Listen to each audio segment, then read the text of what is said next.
தம்பி ஆக்ட் பண்ண படத்தில் குருவிங்கிற படத்தில் அவங்களுக்கு மதர் ஆக்ட் பண்ணியிருக்கேன். அப்புறம் கில்லிங்கிற படத்தில் ஆக்ட் பண்ணியிருக்கேன். அவங்களுடைய ஃபேமிலி ஃப்ரெண்டுன்னு சொல்லலாம். ஏன்னா தம்பி சின்ன பிள்ளையிலேருந்து எங்கள் ஏரியாவில் தான் வளர்ந்தவங்க. தம்பியை இன்றைக்கி சிஎம்மாக இருக்காங்க, தமிழ்நாட்டு முதலமைச்சராக இருக்காங்க. அவங்கள பார்த்து சந்தோஷப்பட்டு அவங்கள வாழ்த்திட்டு போகலாம் அப்படிங்கிற எண்ணத்தில் இங்கே வந்தேன். ஏன்னா இன்னைக்கு நேற்று பழக்கம் இல்லை. அவங்க ஃபேமிலியோட அவங்க குடும்பத்தில் எல்லாரையுமே எனக்கு தெரியும், என்னையும் அவங்களுக்கு தெரியும், எங்கள் அம்மாவையும் அவங்களுக்கு தெரியும்.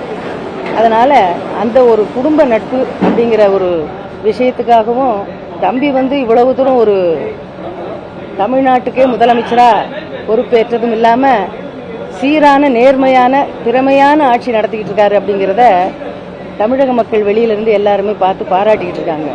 அதனால் அதை கேள்விப்பட்டு அதை பார்த்து கண்ணால் தம்பியை ஒரு வாழ்த்து சொல்லிட்டு போகணும். அதுக்கு எனக்கு வயசு இருக்குது, அவரோட நான் நடிச்சிருக்கேன், என்னை தெரியும் அவருக்கு. அதனால் அவரை பார்த்து ஒரு வாழ்த்து சொல்லிட்டு போகலாம் அப்படிங்கிற ஒரு எண்ணத்தில் காலையிலேருந்து இங்கே அலைஞ்சிக்கிட்டு இருக்கேன். இன்னும் தம்பியை பார்க்க முடியலை. தம்பியை பார்த்து ஒரு வாழ்த்து சொல்லிட்டு போகணுன்னு ரொம்ப ஆசைப்படுறேன். அது நடக்கும்னு இறைவனை வேண்டிக்கிறேன். உங்கள் எல்லாரையும் பார்த்ததுக்கு ரொம்ப நன்றி. வணக்கம்.